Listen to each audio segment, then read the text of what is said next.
executive session.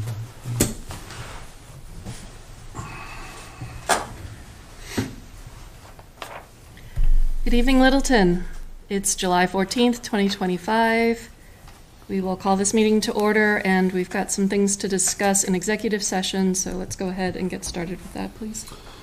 Move that the Select Board vote to enter into executive session number 2 pursuant to Mass General Law, Chapter 38, Section 21, parentheses A, Section 2, to conduct strategy in preparation for negotiations with non-union personnel or to conduct collective bargaining sessions or contract negotiations with non-union personnel, police.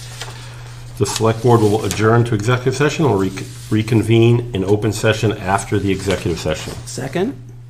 Moved by Gary, seconded by Matthew. Gary? Gary's a yes. Matthew? Matthews, yes. And Karen's a yes. We'll return hopefully about 6:45. Thanks.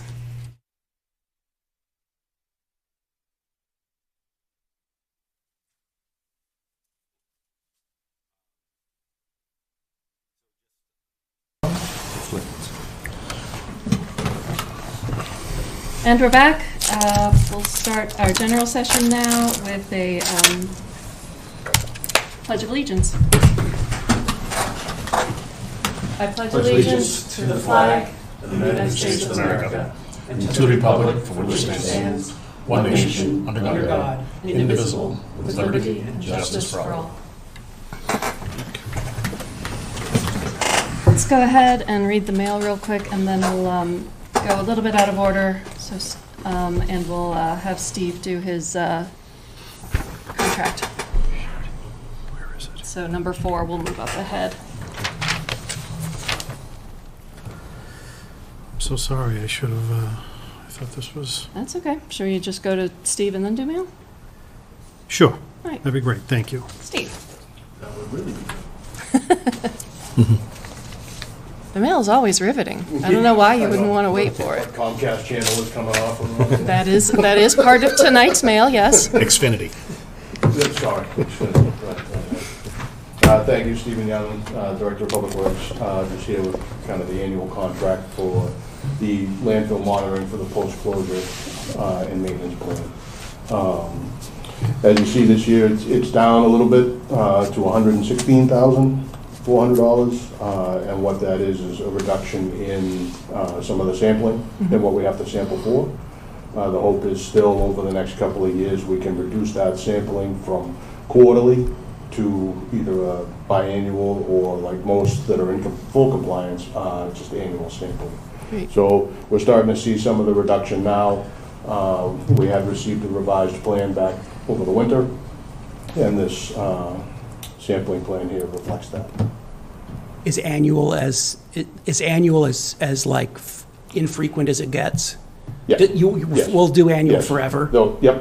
come out. We'll do a once a year. It's usually a couple-day event. They'll do air, the monitoring wells, surface water if there's any close. And is that based on what they sample each year? Yep. As stuff whatever the measurements go Yep. down. As we just show, the numbers are level Yeah. Okay.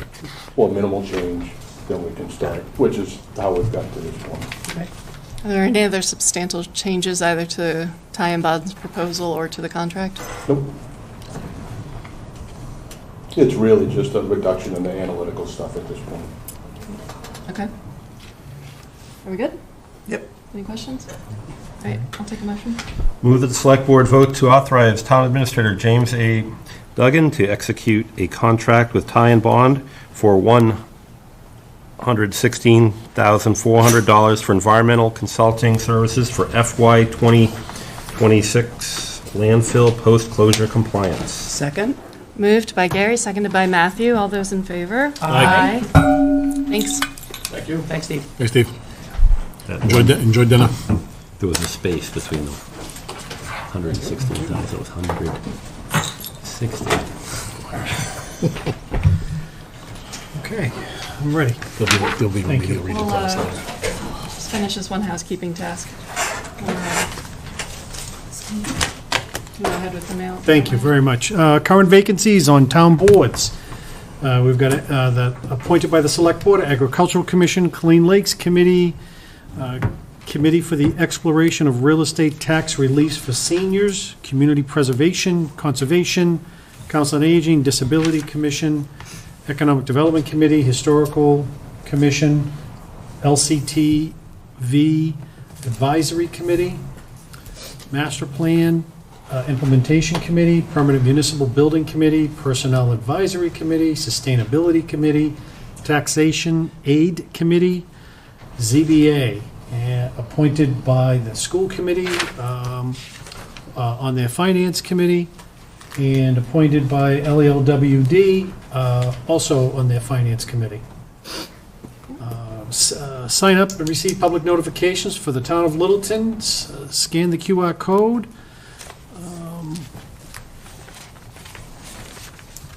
There we go. Scan the QR code to register, or go to www.littletonma.org//subscribe. Community impacts, transportation issues, public safety, town meeting, changes, public health concerns, town events, stay informed. Here we have a gift acceptance form from Chief Matthew Pinard. And it was a $500 gift by the Rotary Club of Littleton for the community police, the Student Academy, which started today and will last for the week. And it sounds fantastic. I believe they have 39. Robert, do you remember? 30? Was it 30? 30, yeah. It was last year. It wasn't as well attended, but this year it is. Great. It's great. We also have another gift acceptance form for EHS from the Friends of the Council on Aging for $850 to fund the monthly senior breakfast. Thank you for your generosity. And here we have Mass DOT. They are, I'm interim now, and as you can... Slowly working you out. That's a team motion, isn't it? Weren't you town manager last week? I Yeah. was a mayor. All over the board. It's not that funny. I mean, it's kind of funny. That's true. That's true. It is. Right, he's taking your job. Community notified by Mass DOT, they want to do crossing, the pavement markings at railroad crossings across the commuter rail network, and they just want us to be in communication with them in regards to paving projects or anything like that. So is Steve on that, or? Yes. Notification to a buzz, this is from the Conservation Commission. A notice, we have something for an intent, for a notice of intent by Mr. Paul Dudley of address of the land at 18 Pleasant Street in Littleton. And the project that he is proposing includes construction of a new on-site sewage disposal system and grading within the 100-foot buffer zone. And that is mandatory, that's put out. Here we have a notification which has been put in all the subscribers' bills, automatic payments and paperless billing, and multi-product discounts and Cartoon Network. Sorry, Chuck. And here we, as keeping everyone informed, it's an update of a change in certain discounts. Xfinity provides the customers using paperless billing, automatic electronic payments, and buying multiple productions starting in June 26, 2025. The automatic payments and paperless billing discount with a bank account and multiple product discounts will each be offered only to customers who purchase Xfinity Internet service alone or part of bundles.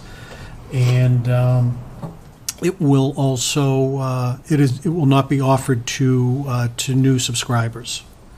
And a second notification, subscription price increases. We have, so it's net effective July 17th. Netflix standard subscription from $15.49 a month to $17.99 a month. And as a result, the packages will change. Netflix MGM DVR from $32.48 a month to $34.98 a month. Netflix Max Paramount with Showtime, MGM, and DVR from $61.47 a month to $63.97 a month. And there we go. That's it for the mail, Madam Chairwoman. Just to go back to that notification to abutters, there's a hearing, if anybody's interested, and that's going to be on July 22nd, so just check the website for more information on that. And, Mr. Chairman? We have a quorum, we're in session. All right, let's get started.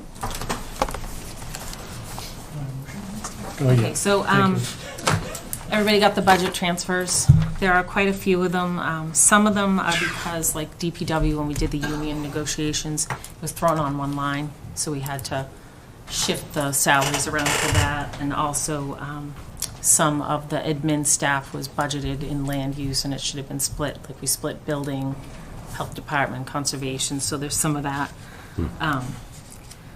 Some small stuff like cemeteries, very small, but that's, they did quite a bit of building repairs. Some other things were budgeted as expenses instead of wages, so we shifted within those budgets. I don't know, I don't think I want to read every single item, but if someone has questions, I'm happy to try and answer them. So in the cases where the wrong account was being used, are those offset in this report? In other words, if the admin wage was taken out of the wrong place, is it then credited somewhere else? So it's a net zero or not? So by department, some of them, they netted out to a profit because their salary might have been higher, but their expenses, they had money left on the table. But what the transfers I did was I kept within each functional department. So general government, I moved salaries to salaries, expenses to expenses. So it all stayed within the same functional area, Okay. and nothing went over, so. So like, for example, animal control officer was budgeted in professional services. Correct. So the Boxborough agreement was terminated as of June 30th, but we had put the budget together long before that. Mm-hmm. So traditionally, it was in professional services. Right. And then we hired Phyllis. So she's a wage. So she's in under wages. Okay. So we had plenty of money, it's just, it was budgeted in expenses rather than wages. And the expiration was June 30th of 2024. The contract with Boxborough. Yes. Yes, Yes, but the budget was already. exactly, Yeah. exactly, okay, thank you. Same thing with Neshoba, Board of Okay. Health. Okay, Yep. Yeah, we now have the nurse budgeted and Francis. okay. Robin, does any of the deficits that you identified kind of make you think of budgets For offset FY that would 27? belong in 26? Potentially, information services and that technology piece, we could have some more, a deficit to look at this year because there's so many new, like, licenses that they're sending out. And every And time some new Tyler hires, increase. new hires and things like that add to how many licenses we have to maintain for Microsoft. Yep. Security, firewall, things like that. And then archiving, all of that, Nancy said, also lends itself to a general increase. And then some of that will be a little offset by PACE. So PACE education is something that Tyler Technologies offers. Training. For training, if we're implementing a new module of the software. So we buy their educational package. So we're decreasing, for FY26, we're decreasing that package a little bit because we didn't use all of it. So we're decreasing that a little bit, which will help offset the IT increases. So we may have to do a transfer next year to cover that, but we're going to offset, a few $1,000s of IT increases with that educational piece. Is the budgeted hiring plan, once it's approved, once the budget's approved, we know how many new slots we've approved, for example? Does that ever roll over to Nancy at some point during the process so that she knows, we're going to have 8 new employees across the board. She knows that, but I Yeah. think In that, general, but Yeah. it's something that It's should hard to be know which licenses. more, yeah. Yeah. So is it more firefighters? Is it librarian? you establish a new board, all the board members need emails, that all is a license. Mhm. But it is something to take into consideration. If you're increasing staff, we should know in the future that that's going to increase IT and potentially central communication costs as well. If we know of specific departments that are going to be in the same situation this coming year, and how big a deal is it to just chew them up in November and not be truing them up fix them now or early in the year rather than wait till the end of the year? Is that a big And deal? some of the It's probably half a IT dozen costs more. also are unexpected requests that she mentioned. Not newer people, but people will have new requests for, iPads or additional equipment and things like that as it becomes obsolete. That is, sometimes it's an unknown factor. But in general, we should be trying to become more aware of those things and, we always pinch the budgets and sometimes that's the effect of it. I don't know that you could true them up now, because you don't know where you're gonna pull it from. Okay, Right. okay. We don't know how the number is going to end up at the end of the year. You might not need to. Okay, so there's not another $25,000 for an individual that was budgeted in outside services? Not that I know. Okay, okay. No. The only place you really going to see where we have, solid ideas of numbers for something is if we're increasing firefighter staff. If we have 3 new firefighters, we know we're going to have uniforms, we're going to have education for them. So, and fire department did increase those numbers appropriately. Can you tell me a little bit about the Historical Commission Patriots Day? So Patriots Day was Trees. not budgeted, and that's why there's a shortage. But Ryan had expressed to them to go ahead and do what they needed to do for Patriots Day, and that we would find it within the budget, so that's why it's there. I thought Patriot The Beverage $10,000. was- $1,000. What happened with that money is we are not allowed to hold that money for anything. It goes into general fund. So truly, we'll have extra free cash in the end because of that. We couldn't spend that money directly. Right, you can't just take it in and spend it. You can't increase your budget after the fact. And for we that. took it out of the Shade Tree expenses That's line? what, yeah, because it was that functional area, so I moved it from there. They didn't spend. So these budget transfers, when we see the reports for 25 compared to budget for 26 type of thing, we'll see these transfers and decrease in those line items, basically, yes. So we'll have good numbers to compare to. Yeah, she'll book the transfers. Right, so that'll increase the budgets where it's needed. So that'll give us an idea of a little bit better budgeting for those departments. Yeah.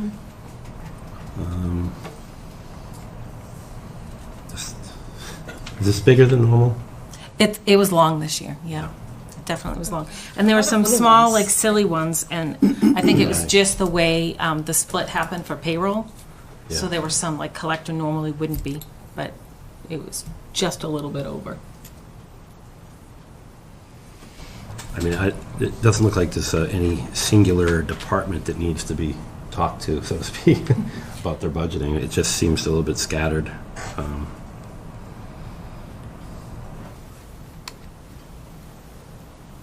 Yeah. I think, yeah, there's a narrative that supports each one of these. Yeah, No, it's good job explaining, because a lot of it is written in there. So. took a while to do that. Yeah. Thank you. Well, thank you for doing it. Yeah, I It's very appreciate it. helpful for us to Yeah, understand. well, because I had to look up too sometimes. Motion to approve as listed. Motion, do I have a second? Second by Sanjay, motion by Brian, all in favor? Finance Committee says yes. Motion to approve the, actually, I'll read the motion, I'll say that. Okay. Sorry. No, we're good. Move that the Select Board vote to authorize the town accountant to transfer the amounts outlined in the table presented to the Finance Committee at their May 27th, 2028 meeting to address. Sorry, 2025? And it's not May. I thought you didn't look at this earlier, so it's today, July 14th. July 14th. 25. 2025 meeting to address deficits within the town of Littleton fiscal year 2025 operating budget. Second. Moved by Gary, seconded by Matthew. All those in favor? Aye. We have one item, Madam Chair, if I may. Sure. One second.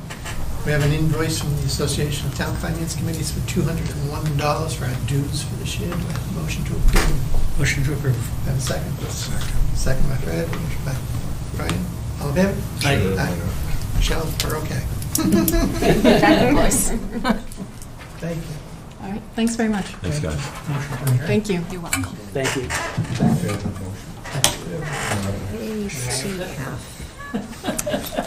Thanks very much. You all have a wonderful evening. Enjoy your nice long evening. It's free air conditioning, guys. You can stay.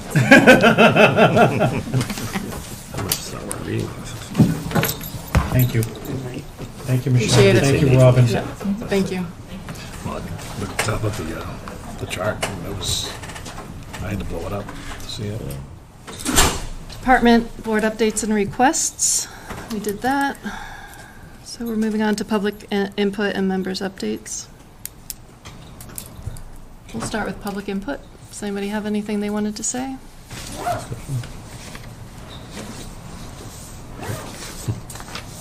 If you'd like to come up to the podium. Public input was pertaining to the final agenda item regarding speed limit. I don't know if you'd like us to do that now or wait till you get to that part of the... Up to you. Why don't we wait and have them speak? Yeah, we'll reopen public input then. Thank you. Yeah. Thanks for letting us know. Anybody else? All right, seeing no one, we'll move on to members' updates. Do I get Matthew, to start this you time? look very ready and organized and So on top of things. I went toward the orchard this week and talked to John. He's done a lot of cleanup. He spent several $1,000s cleaning junk out of the barn. He also spent a long time and a lot of labor removing irrigation from the field adjacent to the upper barn. Like he said, that was basically a full dumpster of old irrigation pipes. And some of them he couldn't even pull out. And he has his first batch of little baby trees in pots up there with a water tank that he's filling with the well that is working. And he is bringing trees in as they get big enough. So it's a going concern. The place actually looks really good. The barn is very clean. He has a bunch of equipment in there. And he talked to me a little bit about the plans. They've completely cleared the upper field and de-stumped it and everything. So he talked to me a little bit about what he was planning to do, and he's going to spread out into that field first, and then he said, I think that he's going to clear the field across the street next to the house next. But anyway, things look great. He's enthusiastic about it and seemed to be having a great time, and was very pleased with the progress he's made. So I thought that was great.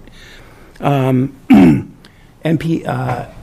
MPAC released a draft of the report that they wrote for the orchard review process that we did. Mark and I reviewed it. I'm sure we'll share it we just had some typos, but it was all very complete. I'm sure we'll release it soon. I am going to speak to a woman who does conservation restriction monitoring for the Littleton Conservation Trust to help get some sense of cost and the schedule for monitoring the orchard. Okay. So we're going to have to discuss about whether doing an APR is in her expertise, but she said that there was a lot of similarities. And then the last thing is I got an email from the MBTA. They do a subway emergency drill every year, and it's you can go be a victim, and it's really fun. My family did it once up in Air at the train station, and we were trapped in a train car with people on stretchers, and the ambulances rolled up. So if you feel like a fun Saturday with your kids to be smoke inhalation victims or something, you should go. You could check out the MBTA website, and I'm sure they have a link to it. Good times. Sounds like great fun. Chuck? Yeah, the only thing, just wanted to mention Mechanical Advantage, the robotics team 6328 is celebrating the 10th anniversary. And so they're having an event on August 22nd, I believe. Yeah, August 22nd from 6 to 9 at Harvard Lanes. And they're inviting teams to come in. You can register at littletonrobotics.org. They're looking for people to sponsor it, for people to come and play. There's going to be live music, DJ, food and drink. Should be a good event, and just wanted to get it out there. I'm going to start getting folks to sign up for it. Great. Jerry? I saw that the Littleton Fire Department visited Park and Rec today and did a kind of a show for all the kids and trucks and things. So that thanks for that. That's great community stuff there. In the Littleton Police Department, Police Academy started today. All right. For the young kids to hopefully future officers or troopers or kind of learning how to serve. So it's thanks to all those that participate and help make that work every year. Compensation benefit study is kind of from the Personnel Advisory Committee that done with all the interviews of all the personnel that they're going to interview.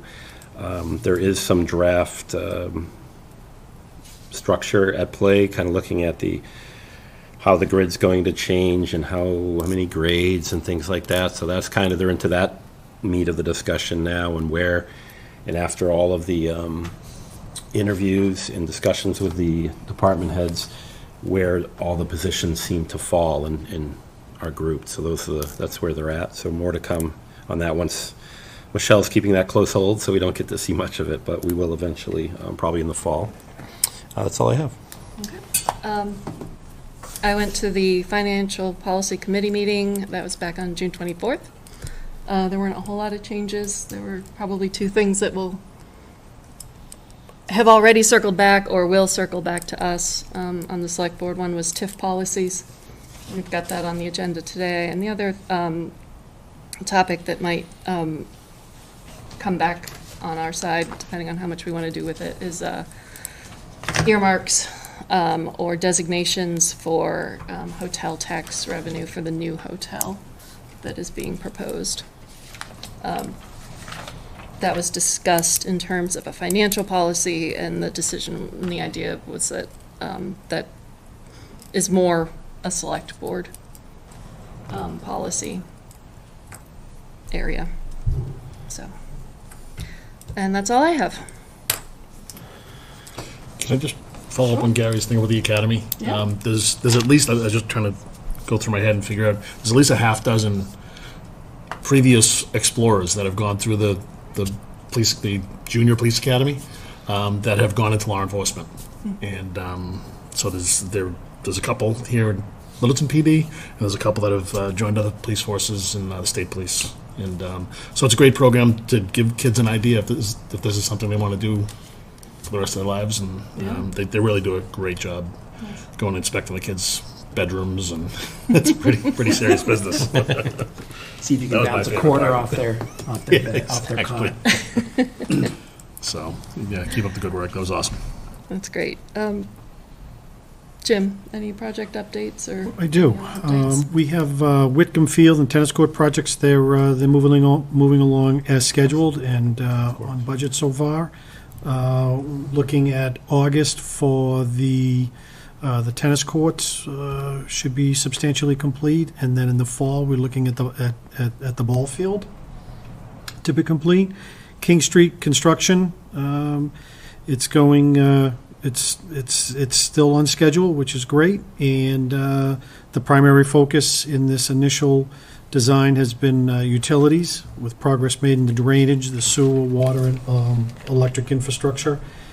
And at this point, to date, there's 95% of the drainage is done, 50% of the water utility is done, 60% of the sewer utility, 25% of the electric utility, and 30% of the technology and data utility is complete. Utility infrastructure in the new roadway section is substantially complete, and they're working towards King Street stub connections in the next month or two. They're on track for within one of the existing buildings for an August occupancy, and inspection it will be inspected in the next couple of weeks. And phase 2 of the construction, the design is approximately 50% complete, and the bid documents are expected to go out at the end of this month for that.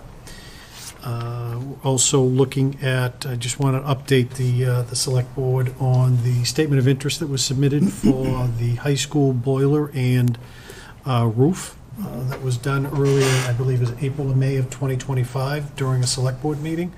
And we met with the MSBA that had informed us that they have so much to, so many requests for funds.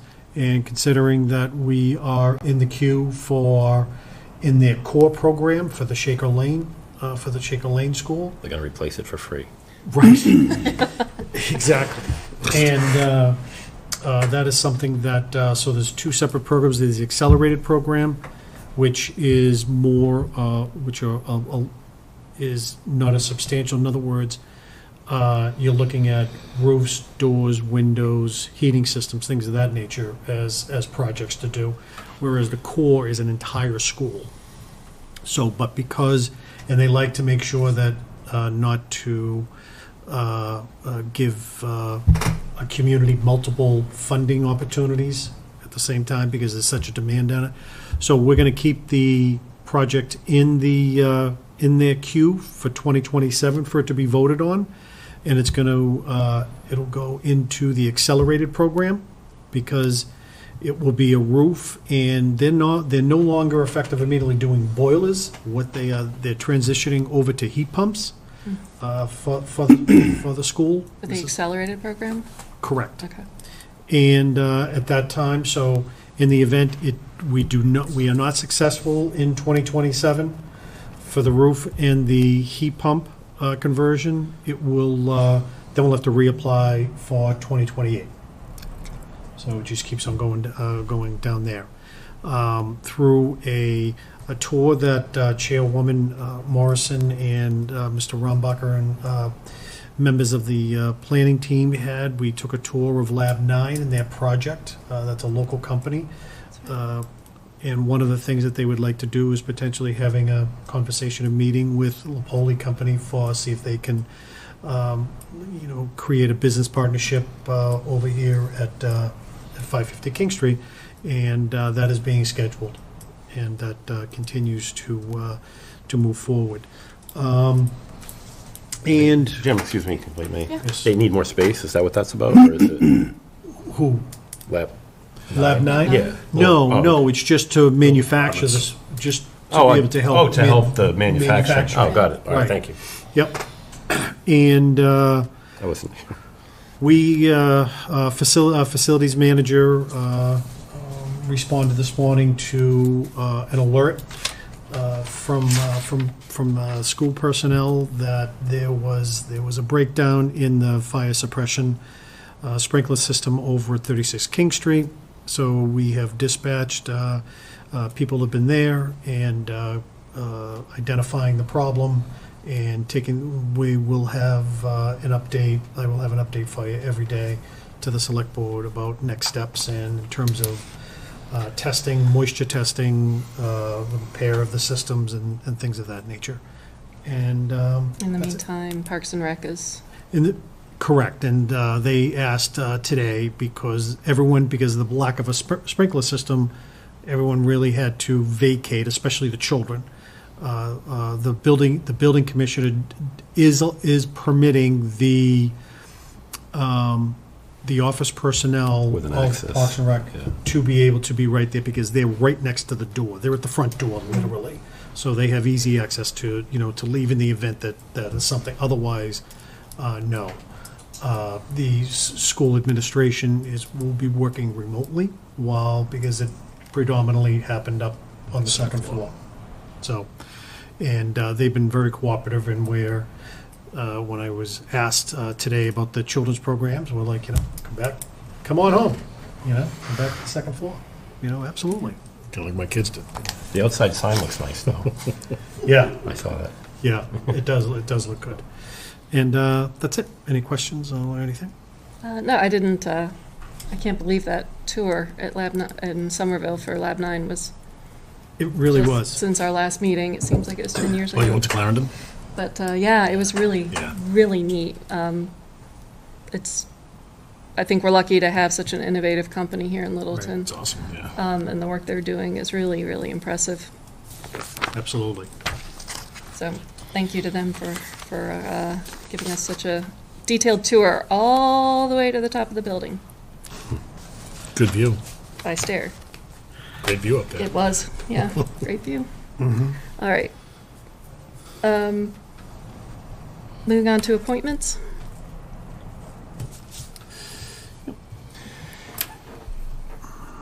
I don't have any, no. Did anybody have any questions about the list? Did you guys get a chance to review? It's great to have people volunteer. I mean, basically, I feel the same way, yes. This is one of the bigger groups we've had volunteer Yeah. at one meeting, so This this is is good. fantastic. And there's probably going to be another set for the next Yeah. meeting also. Wonderful. Yeah. Continue. Yeah, many, many thanks to all who put their names in the hat and Yep. are stepping forward and giving back. It's much appreciated. Good. Take a motion. Move that the select board vote to approve the slate of appointments in the table below. Read it, or, no, we're good. In the table below as presented. Second? Moved by Gary, seconded by Matthew. All those in favor? Aye. Aye. Again, thanks to all who volunteered. Get sworn in. Get sworn in. All right, now some discussion points. There's a request from the, I'll make sure I get the name right. AAGB. IAGB, yeah. To have a flag raising ceremony. I think we all were copied on the mail. If not, it's in the packet. Did anybody have any questions? I think it sounds like a great idea. I know they've done it before, and they've done it in other neighboring communities. Uneventful. Seems like a wonderful opportunity. It's consistent with our bylaws. They'll be bringing their own flagpole for the Indian flag. So I guess, They've done it before? Last year. Yeah. Yeah. Yep. It's So- great. I don't know whether did they pull any, does anybody know if they pulled permits last year? I don't know. I don't know. So I was thinking if they need permits, we should probably, if they will need permits, we should probably go out to August 9 or 10 so that we have a meeting in between so we could approve them. Did anybody have any preferences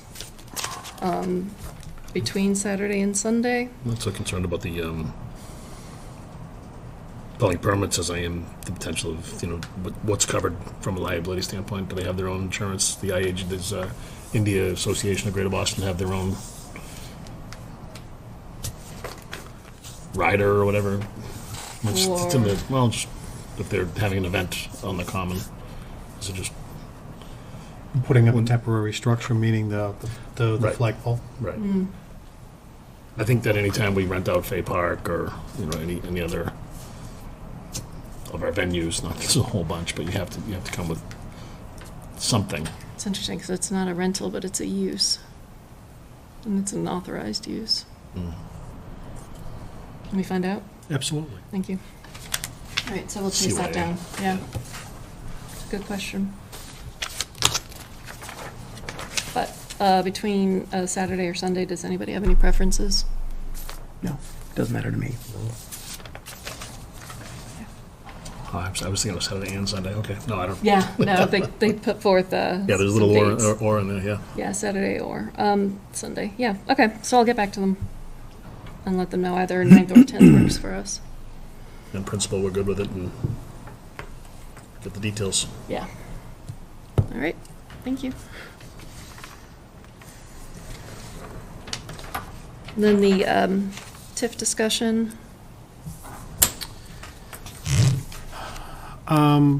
So in my update, so last week I had provided with the, to the select board, the policies that was asked to try and look for some policies from the meeting of the finance policy meeting that the chairwoman referenced earlier. And you have, one was from the state, and I believe that was the Springfield one, and then the other one that we have is West Springfield. I've also have reached out to the Route 3 connection that has Burlington, Bedford, Billerica, all of those communities, to the executive director, and we are playing a little bit of telephone tag to trying to help out if there are any policies along that corridor of those communities, and I can report back. One of the other things is, as part of the retreat, is in the same line as TIFs. I reached out to at some of the department heads, looking at some of the impacts that with that data that we would that the development at 550 would have to us. So, and I have some pertinent information that let me just pull it over. So the largest, the two largest impacts, as I'm sure you can imagine, will be police and fire. There will be, there's an anticipation based upon comparative data within our community adjusted to the scale of 550 with the 1,000+ units proposed. They're looking at fully built out an additional call volume between 900 and 950 annually, and it would be broken down at 600 and this is all anticipated, projected. 10-year build out? I mean, what's the... They're getting more and more aggressive, so let's go with 8 at this point. But it's all market dependent. They can either speed it up or slow it down based upon... Yes. Good, yes. And so you look at approximately 638 medical calls, 275 fire and other emergency responses, and with the medical revenue based upon the call volume just for that portion there, it'd be approximately $495,000 annually in ambulance revenue. But staffing requirements, the impact would be we would need an additional 8 full-time personnel, new personnel for the department, and also we would be, there's a space requirement in terms of personnel-wise of how many people we can fit in the actual building. So now is potentially looking at the possibility of a second location, of a second firehouse in the town. And then there's further evaluation and examination on the apparatus. We built that with a 50-year lookout. When we built the fire department and went to town meeting, we built that with, I think it was a 50-year anticipated growth. Okay. Yeah, I'm curious what the added... I'm just thinking the personnel, we only have 2 ambulances. Are they talking about, they still evaluating more equipment? I mean... Yeah. There would have to be, additional ambulance and... Yeah, because you have no... Right. You just have people standing around, they can't go use any vehicles. Correct. So that's the apparatus is the last, the impact on in its fleet and its current standard would have to be increased. And then not only that with new stuff, but now you're looking at being more aggressive on a replacement plan for that for the apparatus. Police department, we would what would ultimately, the resources that would be required would be an increase of anywhere between 6 and 10 offices, and that would be between 660,000 to 960,000 of an investment. You need dispatch staff, because with additional call volume, with 2 full-time communications offices, anywhere from 150 to 200,000. Then administrative for records, we would need 1 additional personnel for increase in billing, public records requests, payroll. Additional personnel would be $50,000 to $100,000. And then we would, for the fleet expansion, we would have to be more aggressive on with the replacement of and the number of vehicles. Instead of 2 vehicles a year, replace them to be 3 to 4. Nationwide, the average of sworn officers is 2.4 per 1,000 residents. Smaller communities and cities that face with less than 10,000, the ratio is often higher, with 3.8 officers per 1,000 residents. So that's basically what we'd be looking at over the next 8 to 10 years. These level of investments. Board of Health is minimal. School department is looking. The superintendent. Superintendent is looking at probably an increase of 60 to 80 students within the school system, and not much of an impact at all, considering you're talking, 1,000 units. So that was done. So that would be spread over the grades, I assume, right? Correct. And those units would be spread at 550 and at 410 Great Road, right? Correct. 780 units at 550 King Street, and then 300. Well, there was 265 have been approved at 410 Great Road, I believe 265, something like that, and then which would have 806 or 804 at 550. So at this point, that's what has been approved. I just don't want to get in the habit of saying there's going to be 1,000 units at 550 King Street, and then people are saying, well, what's plus whatever's coming at 410? I see what you're saying. You know what I mean? Yeah. So it's 1,000 all together. totaled, it's going to be about 1,000. If there is it's a completely built shift, right? But if it's split out differently, if some are go within the envelope at 550 King Street, that doesn't mean the others, for 410, it doesn't mean that's going to be increased. So if there's 286 and you move 186 over, so now you've got 100 units over here at 410. That's what's staying at 100. It's not going. It's not re-upping. So, but to your point, yeah, it's 1,000. It's 1,000. It's 1,000 at this point. Sorry, Jim, the 60 to 80 students, that is just 550 impact. That's not including the normal growth rate? Correct. Okay, thank you. Yeah. 1,000 a decade. That's our normal growth. Yeah. So back in 2023, earlier in the year, the select board at the time, you may remember it, got an impact study. And I know that there was a question by Mr. Rambacher and other members on the select board at the time of really, we need to validate Right. the projections.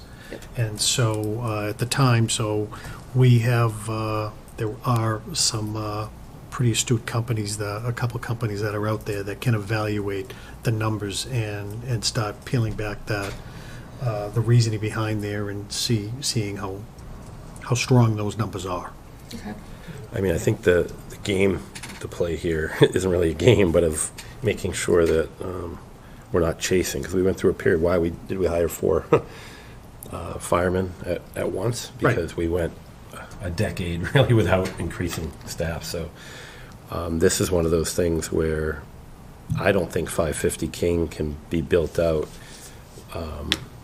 value-wise to the town to compensate this number yet. I mean, I don't know how fast we're going to reap the benefits of the increase in revenues, which is enormous, Yep. granted. That's the 10-year build-out, but, what's the path to get there is a serious math problem. I mean, that FinCom as well Right. is probably going to be very concerned about, but Right. On how that gets staggered, when do we get our first, 2 more officers versus 3, Right. 4 firefighters, and how that plays to, where it's not affecting the taxpayer. That was never the intent, where it affects the taxpayers that already live in town. Right. This revenue should be coming from that. But even if you look at 10 years out, I mean, back of the envelope, $2 million in per year in salary. Personnel, yeah. Right? Another, got to be $500,000 in equipment if you think about 1 more ambulance, 2 more cruisers every year that we're going to have to replace. So, like, what, and then there's ancillary costs on top of that. Like, what are we looking at for income when it's fully built out? Was it $4 million? It was 6, I think. Was It that was, much? it was between $5 and $6 million, and I'll share that again with the select board, that report, so it's at your fingertips. Those real estate tax. Correct. Doesn't include hotel tax, doesn't include meals tax. and- Right. And those are the things we talked about. Right, and then you're looking at, so it basically, based upon what that report reflects, you're really looking at a net revenue of approximately $3 million to the town annually, based upon hotel motel tax. Because when that was done, I'm not sure that a hotel was in the mix. It wasn't. So, You're right. so then it's, now there you're looking at something that is, then you have meals tax along with the hotel, with the room tax that are there. So there's a lot of, there is a lot of revenue. There's two additional properties that have been purchased subsequent to when those reports were out too. The Yeah. Yanks River and then the, behind the mobile station on that property, so. But the meals and hotel tax is not a significant income right now. But it is for the Oh, CPA. no. I mean, if we put that money into the CPA, and if we can get to that 3% mark, 1% coming off the taxpayer, which it already does, and then we're at contributing 1 now, correct? Yeah. That's kind of the number that I think we should really be striving to get to, that 1 more percent, and we get that big match. I mean, Room tax alone, just from the courtyard, and Steve, correct me if I'm wrong, or Steve or Fred, correct me if I'm wrong, it's roughly $400,000 a year just in room tax from the courtyard, Is that, right? 380, 400? I don't know. Yeah. it's- I would, It's been a while. I mean, we're not talking a courtyard there either, we're talking a boutique. Still gonna be 90 beds. 150. 150. 150 high-end boutique. So I think there's 90 at the courtyard. Yeah, I mean, Banquets. I would just caution, I don't know the report that you're referring to, but it's the one that's been out there for a while that Mark Rambacher looked at. I believe that's the That came one. from Lapoli. Right. So, Well, that's, with the grain of salt. Kathy gave us some numbers too, though. right. Yeah, And those are the numbers that you're going, all these numbers that you just, Those are individual, that's are department folks. numbers. correct, giving their input. real estate piece. I saw what Kathy Yeah. did recently. Right. So in between the expenses and the revenue for public safety, or just, that's just from over the past weekend of that. Yeah. To Matthew's point, it is very much back of the envelope. which is great. I mean, Yeah. it's better than we have, it's Yeah. better than any information we had up to this point. Absolutely. So I think like that's a bigger number than we had expected before, especially as far as salary. So I think it's good that we're talking about it now. Right. well, I mean, and the idea of what's the benefit to the town outside of obviously businesses, it's going to certainly help businesses in the area, on the common, just more people. Right. Culturally, some of this money, some of the revenue, what's it doing to increase the average person that's living here, their value, their put dog parks. Are we getting more culturally? We get more through Parks and Rec. Are we getting the aquatic center? Are we getting, what are we? Auditorium. There's money here, probably a few $1 million. We're hoping above and beyond what this whole thing is going to cost at the end of the day.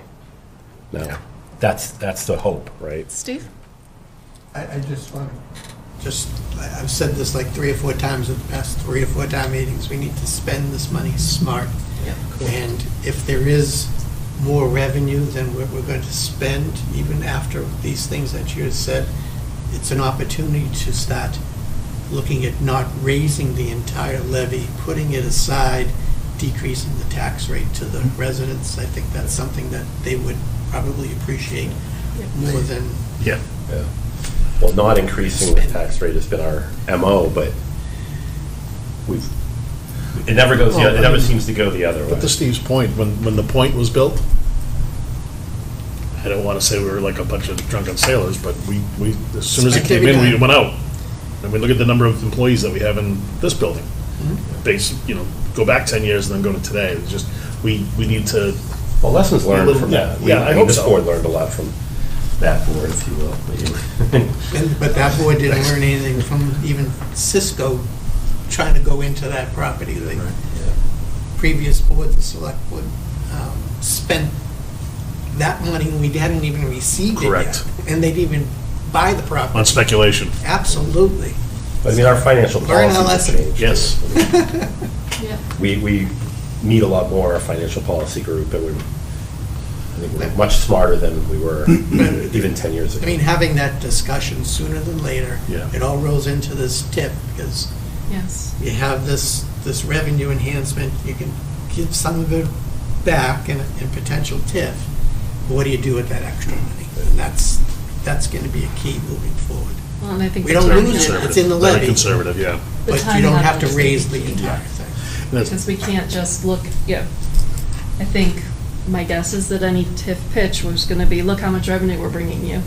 Right. But it's, we have to account for how much we are going, how much we need to pay for and when, right? And then- And unfortunately, both of those things are gonna be front-loaded. The costs are gonna be front-loaded for us, and typically, right, TIPs are front-loaded towards immediate impact. So it's gonna be, we're gonna have to be really careful, Yeah, I mean, this is happening, and this based on as past. much objective data as we can have it. Sorry, go ahead. No, It's fine. happening, we have enough time. Yeah, 5 years ago, To this. start this- planning and Yep. be smart with what we do. That's So what, I think we're at a point of, these are really good numbers. I hope Yes. they're conservative. Because it's a little staggering to me to hear some of those numbers. It is. Yeah, I mean, I agree. someone that's been in Littleton a long time. But those numbers are a complete build-out. And if we're talking 8 years or 10 No, years. you're right. Yeah. So There's a there's normal scale, progression. there's scale that's I involved here, understand. and you might be adding, And we're going to learn along the way a little bit, but I think Right. the surprises, we can help through financial policy. At the Tweak- end tweak goal it as here, we go. We've talked, I know, when I was on the finance committee, we talked a lot about, we've got to shift some of this to commercial. We've got to build up our economic, our commercial base, so that it takes the stress off the This hopefully residential will, yeah. taxes. And this is our opportunity, because this is the biggest thing that's going to happen, probably for the next, I don't know. a lifetime. Right, in our lifetime. So this is our opportunity to shift some of that burden onto the commercial. Away from residential, yeah. So hotel and room tax and meals tax for fiscal year '25 was $675,000. Yeah, So that's a lot more That than I number's a little expected. I dated. think I was like looking at it during COVID when it was $100. And that's over 1% of the our CPA. Oh, grade. yeah. So- And we only budgeted 260, so we were, yeah. So that, Okay, so, that's first you know- and foremost. In my mind, I just think that hitting that great. 3% mark, So you also, we have to remember that Lepoli's going to be in front of the planning board for the site plan for the 309 units. So- Phase one. Correct. So if we approach our spending based upon his buildup. 309 units. 309 Yeah. Third units. of the potential. We know what's And then coming. look at phase two, and that's how we do. And plus, and now we also have, the sewer betterment bills are gonna be going out for second quarter of this year. And the team is with LALWD and town council, and the finance team is working to make sure we get that stuff going and get those out there to start. Revenues in. Right, exactly, so the debt comes off. So slowly but surely, we're able to do it, and to the chairman's point, and everyone's point, really, it's the fact of do it, spend in a sustainable manner. Yeah. And that's it. I mean, you've all done a great job over the past 10 years, and we're diverting the course. We're still going to continue to stay on that course. Well, I mean, this board, I think, has learned more from the point, Yeah. you know, we're coming on and seeing, after that was all done and the ups and downs of that and with, okay, well, how can we do better? We've also learned a lot from some of the TIFs that we have gotten into. We've Good and bad. Yep. Yeah, exactly. And fortunately, we've benefited more than we've gotten hurt, but we've definitely learned from both sides of it. You know, the Curtis Strauss was a tough one, but certainly Patriot was good. Potpourri was a little bit shaky. Potpourri was No, bad. I mean, Potpourri, like, that ended up being okay because we, they didn't meet their goals and we said, okay, well, you're done then. And I think that was a good, I'm really glad that we did that because the precedent is if you don't live up to your end of the we held bargain, we're not accountable. going to look the other way. Right. Right. Well, that's more of a monitoring, that kind of It changed the is. way that we monitor TIFs. But I think also other boards might be like, oh, we don't want to scare the businesses away. We're just going to let it ride. Yeah, I understand that. I mean, I think like the example TIFs you have in here, Yeah. the fact that they're only 5 years makes them more palatable to me than something that was 10 or 15 or Right. I don't know. The Patriot one was really long, wasn't it? Oh, they're crazy. And No, Patriot wasn't. It wasn't? Potpourri was. Potpourri was long. Yeah. I think it's, and But you like can a- relook at 5 I years. think a 5-year TIF is much more for me. That's okay. I agree. because- Patriot benefited immensely from the state. Basically, if we put skin in, the state was going to Yeah. give it, like if we gave 5,000, they were going to say it was going to Shovel give money. 25,000 or something. The state, if I recall correctly, the state doesn't do anything unless the town does. Absolutely, right, right. So And the Jim, fact that it was right next to the railroad tracks, the whole siding and everything, there was a lot going for them with that site. Sorry. So in looking at West Springfield, for example, and then Springfield too, they had it was sort of two parts. They put together a process for approving a TIF, and then they put together the criteria for what goes into negotiating a TIF. One thing that I thought was interesting about West Springfield is that they have a pretty rigid table here. yeah. I like that one. I like that too, how they did it. Now that surprises me. Yeah. Why? Well, because you're always saying you want more, we need flexibility and we need to be able to.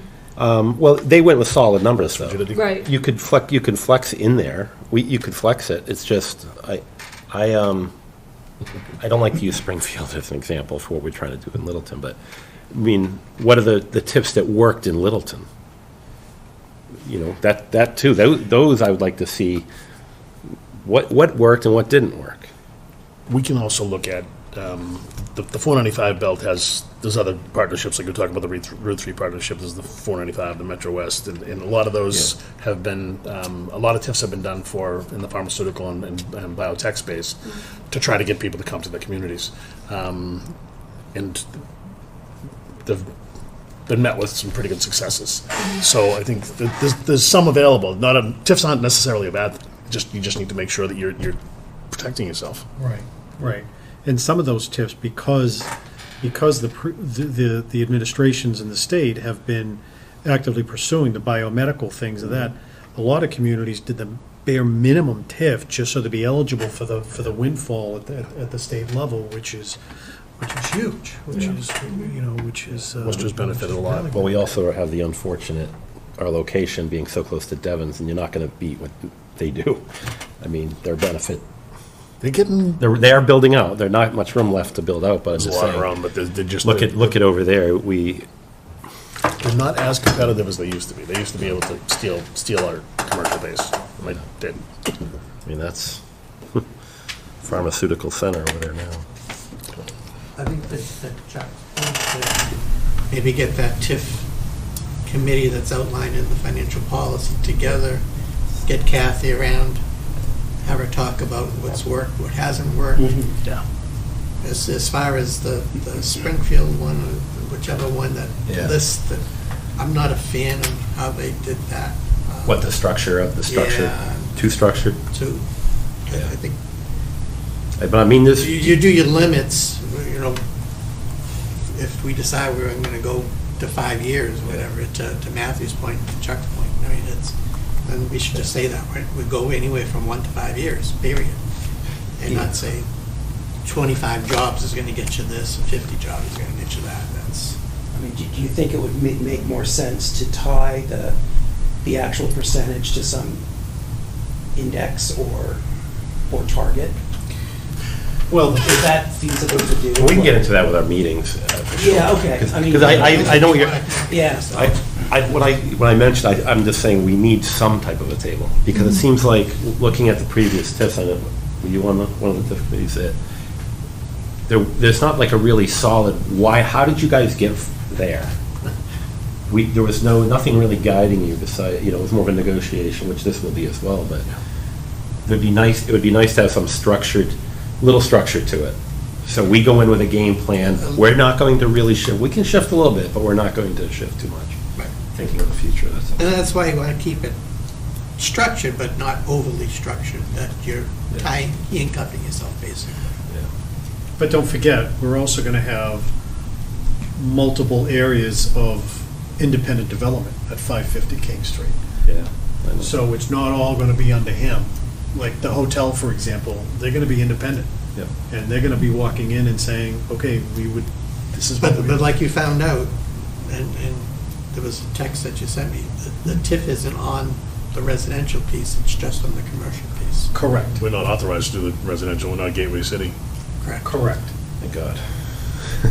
So when you get that estimate that's saying that there's, $200 million of value coming in, you really gotta look at how much is Commercial. just It's the commercial.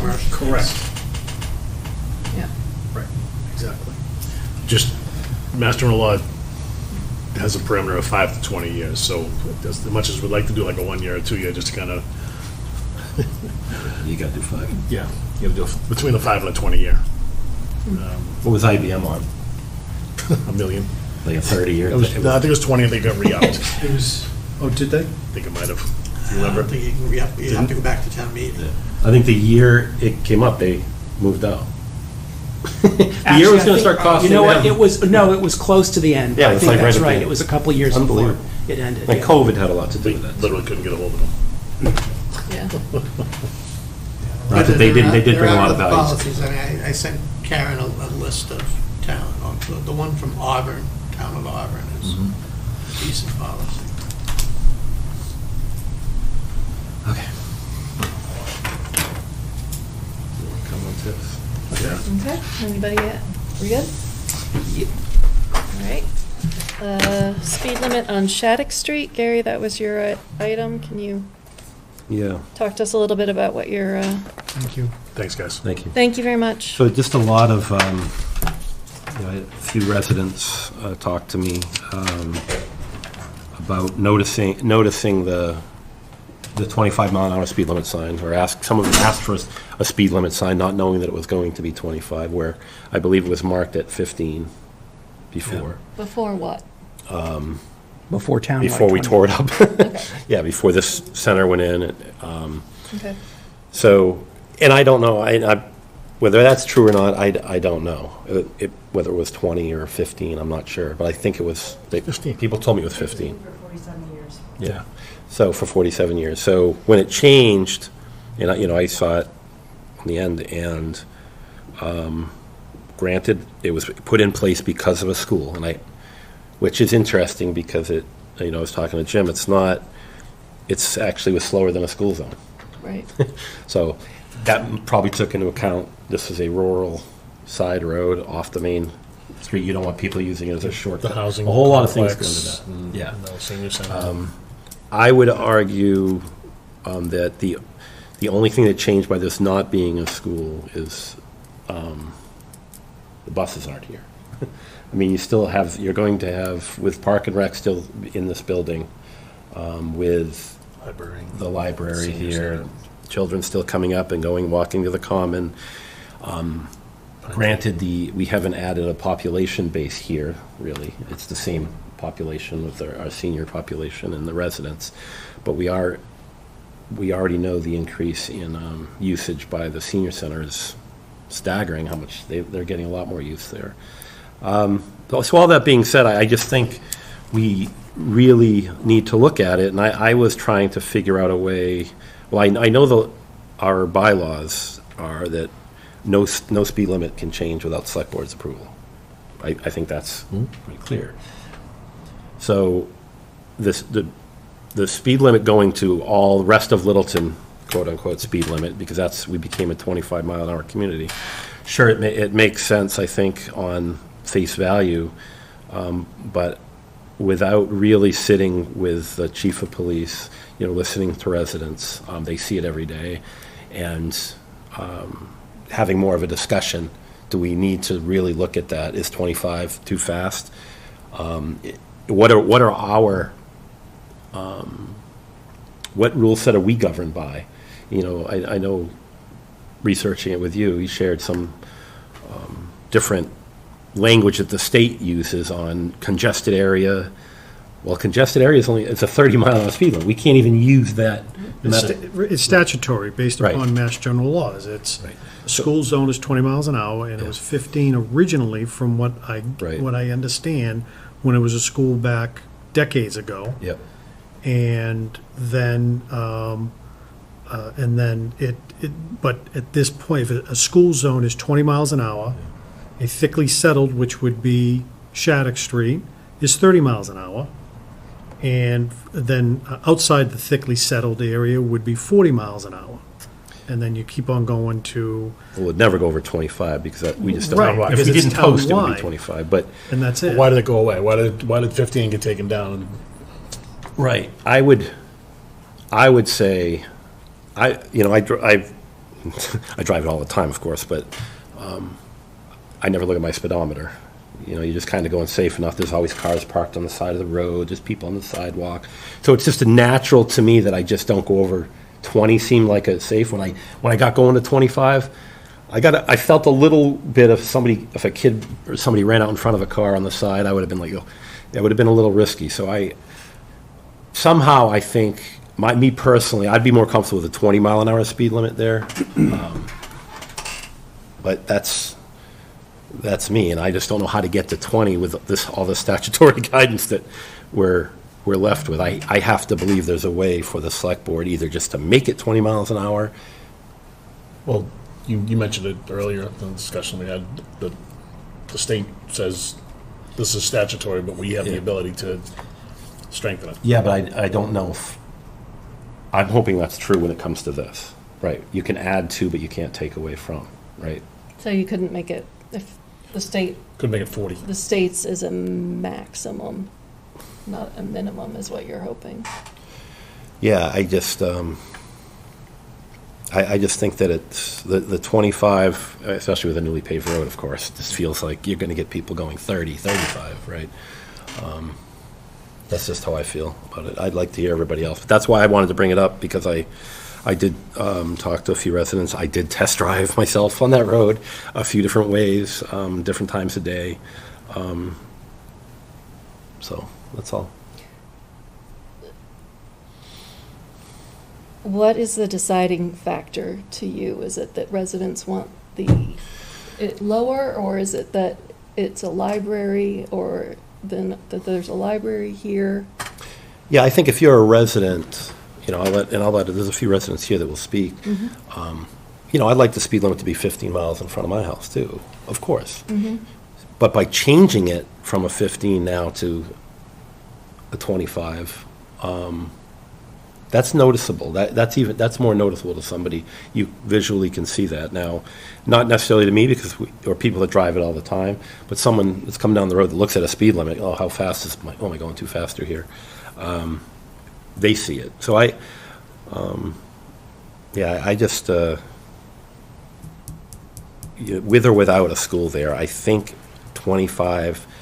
When I look at some of the other streets throughout Littleton, where we have the standard 25 across the board, I think Shattuck just doesn't feel safe at 25. That's I agree with you. that's me. That's my personal opinion.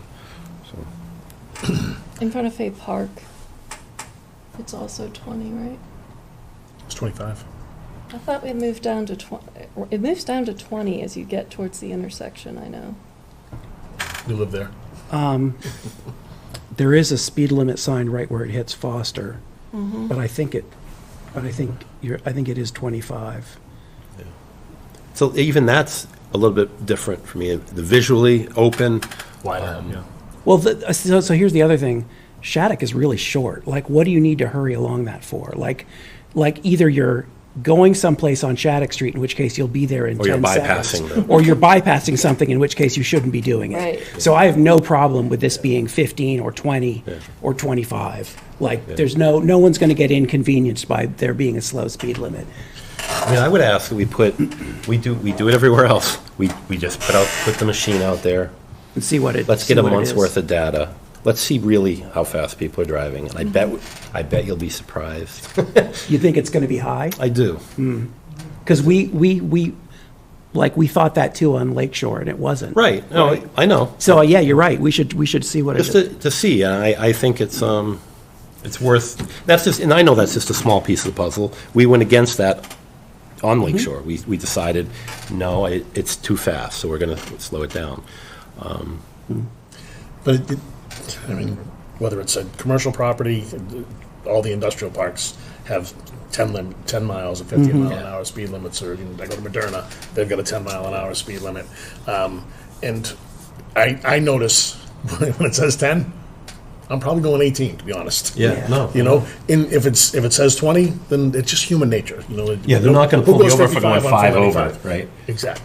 That's So the it's just, sense. I think it's just human nature. And I think if the sign's there that says 25, 30. you get 25 is already too fast. So I think if we do put up a 15, people are still going to go 20. Yeah. But to Matthew's point, it's not that long a road. It's now paved. It's narrow, It is narrow. especially when there's cars parked on the side. Yeah. It's like It's you one cannot- way.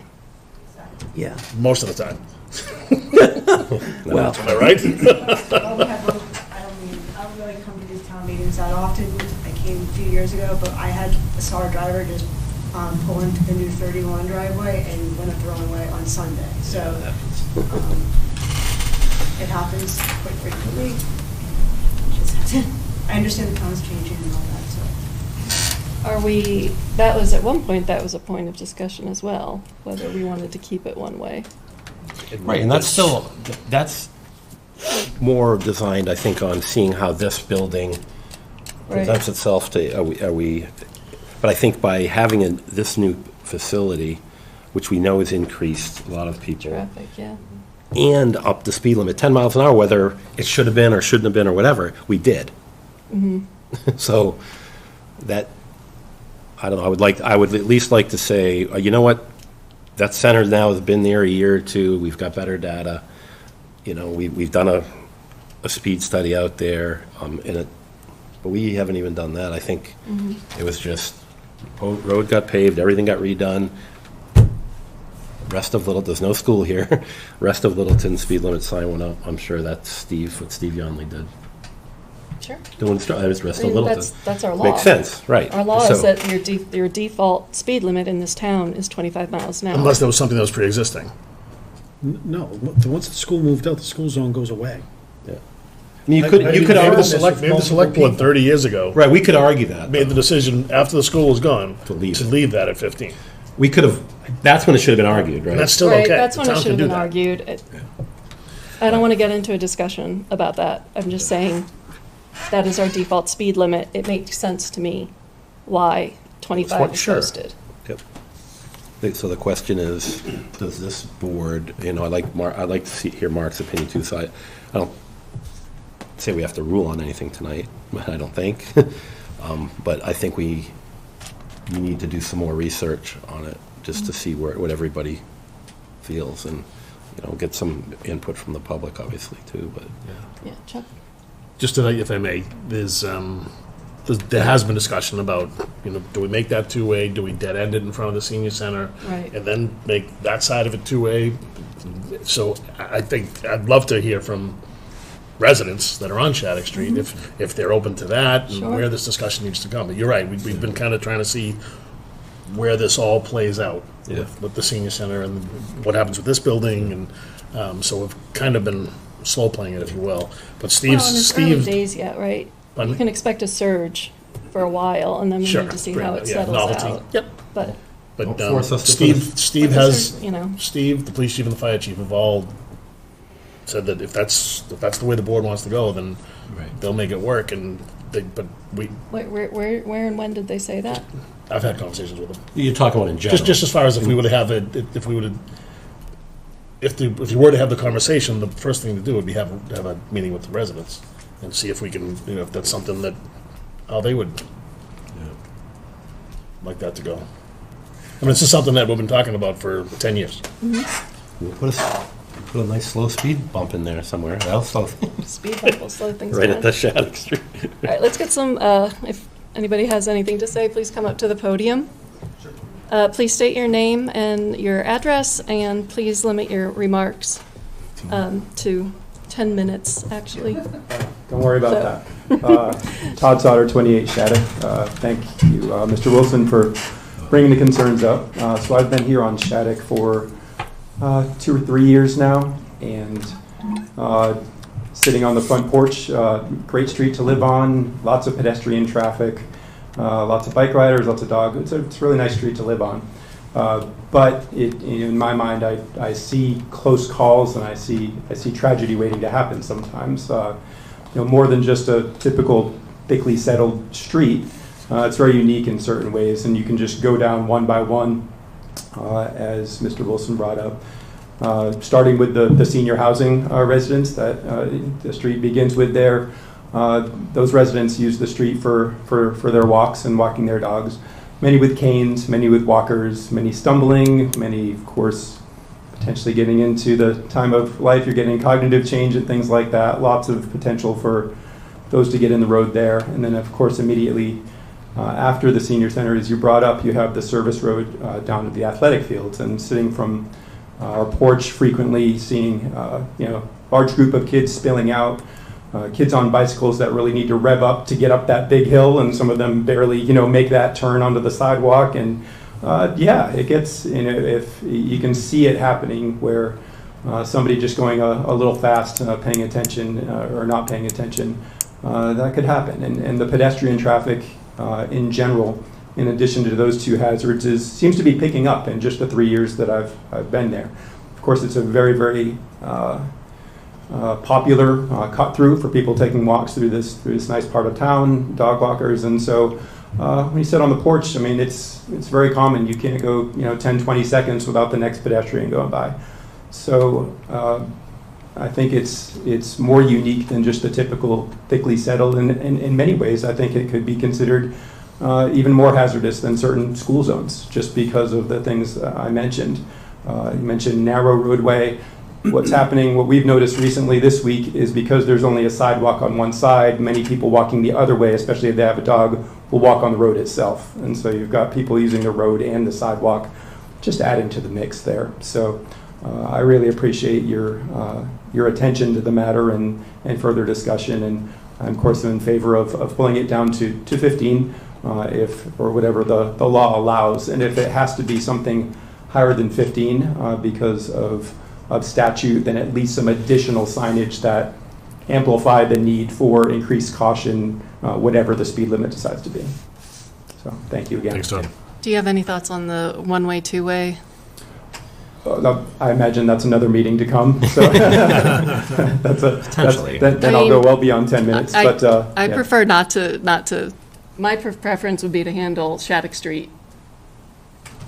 Do it. At Get once. it done, yeah. Sure. Yeah. Whether that'll prevail, I don't know, but that's Yeah. that's my personal preference. Understood. I mean, I think. So I if think you have that- thoughts, I'd love to hear them. Sure. I mean, the thoughts on a two-way with a cul-de-sac on either side with some sort of division in the middle after the entrance or the second entrance towards the center makes a lot of sense in my book. That would certainly reduce the traffic itself from coming from the other King Street side. So, Yeah. but really, I didn't focus a lot of my thoughts on that. Yeah, fair enough. The more long-term residents might have a lot more to say about that than I would. But for the speed limit itself, I appreciate your attention there. Thank you. Thank you. Thanks, Todd.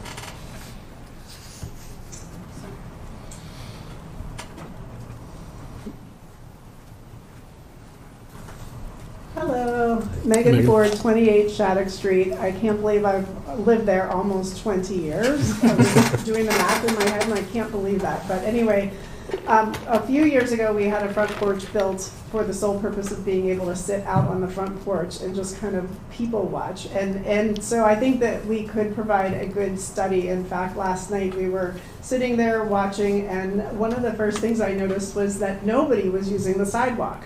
There was one person out of 8 people that walked by that used the sidewalk, and everyone was walking on the road. Some of them were on our side of the road, some were next to the sidewalk. And I thought, why don't people use the sidewalk? But it's true. People think of Shattuck Street as a smaller street. Even though there is an available sidewalk, people are choosing to use it almost like a path. And it is a shorter street, a narrow street, and then when I just brought up the word path, we had talked about it being a school zone. Well, that path off of Shattuck Street, across the street from my house, leads to 2 schools. And those kids are walking up the path from the schools to go to the library and to go home this way. So they use that is a direct path to 2 schools. And then, not to mention the seniors walking. My parents used to live over at 19 Shattuck Street. My dad used to walk back and forth, going to the library. I actually, one of our neighbors that has a dog, their dog got hit by a car while it was on the leash on Shattuck Street by, well, I won't get into the details, but one of the big things that I'd like to bring up is the fact that it is a one-way road right now, and half of the people that are residents on that street have to cross the street to get their mail, because the mailboxes are only on one side of the street, the right side, as you're coming down. So I have to walk across the street every day to get my mail, and electric cars are silent. You cannot hear them coming. Now, I have hearing pretty good. I do have a little mild high-frequency hearing loss, but some people that are older might not hear electric cars coming. And if they decide to not use the sidewalks and walk on the road, and a car's flying down there going 25 miles or more, because like you said, usually if the sign says 25, you have to add a little cushion onto that. So that is very dangerous. I've been standing, I walk across my driveway to get the mail, and I'll be standing in front of my mailbox on the road, and I turn around to walk back, and all of a sudden there's a car suddenly right there that I didn't hear coming. And if they're going fast and they didn't see me, they could easily clip me. So my biggest point is safety first. It has to be safety first. And all of my concerns are 100% safety. There's no other reason why I wouldn't want this back at 15. I don't know why it would ever go up. It's going to cause an accident, and hindsight, foresight, I would choose to have the foresight of safety first. The cul-de-sac idea with the retaining wall, I'm 100% all for that. I think that would be a fabulous idea to make the first part of, as you're coming down Shattuck Street, be 2-way with like a dead end and a turnaround, and then have the other end be a way for people to get in and out of the new little center here. Campus. So that's my insight. Megan. Thank you. Thanks, Megan. Could put a cowbell on electric cars. That's a bylaw. A whistle. Good.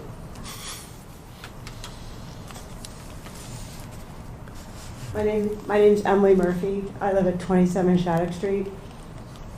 And I apologize for talking beforehand. I just don't know the rules and regulations. And I've been on the street for 48 in October. And I'll be moving forward in life. And the last time I spoke here was 4 or 5 years ago, and I had a mask on. And I'm pretty much saying the same thing, safety first. I've seen the elderly come down. And when you see a fire truck roll down the street and there's cars parked on the side, I know people park on the side of the street, and that's fine. And I think 15 would be great. And keeping it a one-way or a cul-de-sac, I just would like them slow. And you might notice my face. I run a lot. I ride my bike, and truly, it's even like I'm coming up Shattuck Street on the sidewalk. And I'll be honest, sometimes I'm running on the road. I'm honest. Guilty. I'm guilty, but I'm also taking the responsibility that I am aware of a car coming down the road, but I'm also aware of the people who want to get their, I use the library too, want to get their books quicker, and really do not have the patience to wait until I'm fully across the crosswalk. So I'm just here to speak on behalf of 15, but I thoroughly like the history because I'm not into the whole speed limits of the states and all the bylaws and whatnot. But 15 would be great. Keeping it one way would be great. A cul-de-sac would be even better. Just some improvement. And my final thought is that I received a lot of communication when the senior center was being built. Everyone was really communicative, and that was one thing I was asking prior to the first meeting. I know it's nothing to the speed limit, but I just want to say thank you for communicating thoroughly to the project manager, thoroughly next door to me. I appreciate all that, and just hopefully I'll be a part of more if there's more meetings. Like I said, it's like let's just nip it. Right now 15 cul-de-sac one way. I just want people to understand that the seniors are out there. Kids are running up and down the track. Does their uphill sprints. I can hear the whistle blow, and I'm like, I wish I could be fast as them, but I'm not there anymore. But just be aware. Like we have Uber drivers dropping off food, or Instacart, and they just go up the wrong way, and it's difficult. And I understand we're all growing, the street's growing, the town is definitely growing, and I accept that. And I know that there's times you just when you can't speak at the town meeting. I didn't mean to be like right on it, but just like my heart and soul is I've been here for that long, and who knows what down the road where I might be in life, and I'm excited for that adventure. Thank you. Thank you. Thanks. Anybody else? John? John Popolo?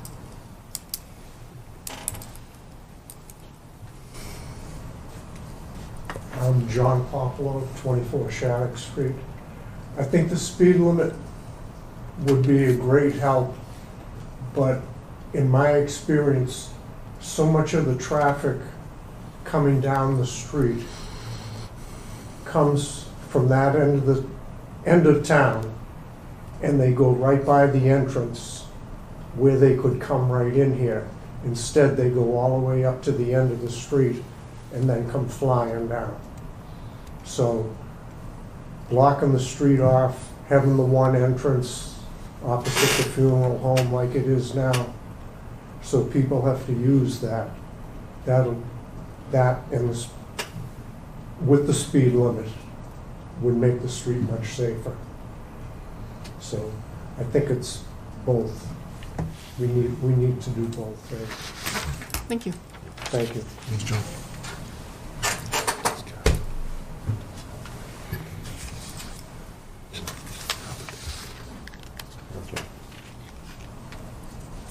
All right, so my sense is that we would like to do a traffic study or speed study. Speed data? Yeah, speed data, and then I guess move forward also on discussion of what, how if you were to cul-de-sac the end of that. There's not much room there. I know Mr. Nestor's got the last piece of property on that. I don't know what the requirements are. I don't know if we've done a study. Steve would have to, Something has to be there for, I know if it was just a gate, then you have the fire department, they have emergency, they can get through it or whatever. So it isn't something that has to be a permanent solid structure, something that can move open, like emergency services or something like that. But because I know initially you're going to have, if you were to do that, you're probably going to have 100 people come to the dead end. Come to the dead end until they figure it out. No matter how much signage. How many months Right. we're gonna, the residents gonna have to deal with something like that, where now they're turning around people's yards and their driveways, and it's gonna be like, so we have to. That's something else to look at. But I think we can address the speed limit issue either way. We can run forward with the study and everything, because if you were going to block that end, you would probably make that 15. Now, there's no reason. The only reason why it's not 15 is because it's a throughway, right? I mean, a dead-end road, why is anybody driving more than 15? You zip down the road, so. I was thinking like Conant is a good example of another street that's very, very similar, and I think the speed limit on that is 20. Yeah. Like, that's the same width, like, cars are always parked on the side, it's short, there's always people out walking. That's 20? I think it's 20, I'm pretty sure it's 20. Yeah, I'm gonna because- do, I mean, it's a little more research we can do as a board, drive around and look But- at, couple. I wanna see a couple where those 20s are, where they land, because, Probably just ask I, Steve. yeah, you're right, Steve probably has it on a, Either Steve or the police department. Yep. Yeah. Data's available. Okay. I think we need to attack this from a couple different angles, right? Yes, we need to address the speed limit. I think we do need to think about the traffic pattern. I think we should also try to think about how we can get folks up on that sidewalk. Because even if it's a cul-de-sac, it's not a pedestrian mall. So if there's, maybe Steve has some ideas as to what would guide folks to be using that sidewalk more, and what's holding people back. So when you said that, folks aren't using the sidewalk, I wondered, is it uneven? Is it tricky for, somebody with a walker to handle uneven pavement? I don't know. I think it's just a I path. can It go feels walk like a it. path.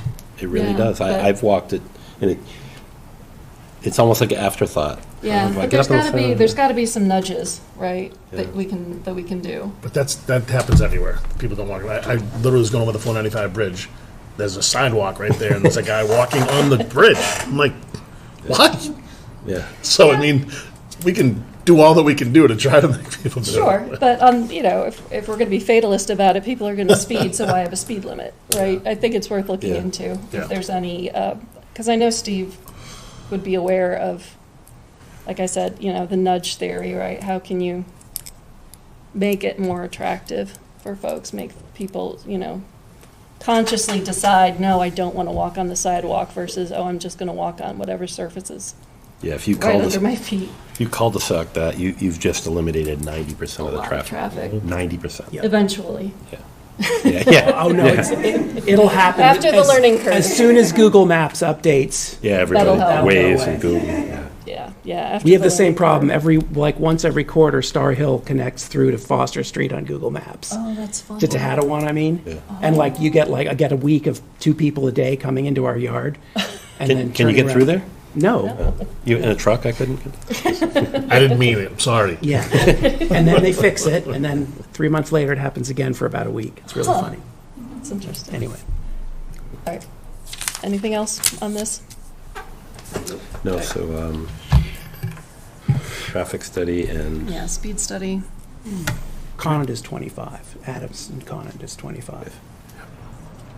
But when I drive it, I drive 20 or 25 Yeah. because I'm really, I don't know if I'm the exception, but on a street that narrow with all of those cars, like I just, Yeah, it is often car lined. yeah. Yep. So I feel like Shattuck's the same. So we get a traffic study and then get some of Mark's input too on the next time we Okay. Yeah. discuss it after All the right. traffic Yeah, I'm study. sure he's got something to say. So nothing Um, happens between now and then? And we'll just be sure to communicate with Yeah, y'all. let you guys know. Yeah. Thank you. Appreciate it. Thanks for coming out. Minutes, June 20th and June 23rd. All correct, as far as I could tell. I trust Matthew. I didn't see anything. Everybody's good with it? I like that the goals one was a little more detailed. That was good. I know. That had, Yeah. that chat GPT? Probably, but Yeah. Just looked different than normal. Peter. I didn't have any changes. All right, Move that the select board vote to approve the meeting minutes from the select board retreat on June 20th, 2025, and the select board meeting on June 23rd, 2025. second? moved by Gary, seconded by Matthew. All those in favor? Aye. Motion to adjourn? Second? Moved by Matthew, seconded by Chuck. Whoa. All those in favor? Aye. Aye. Thanks, everyone. Stay cool.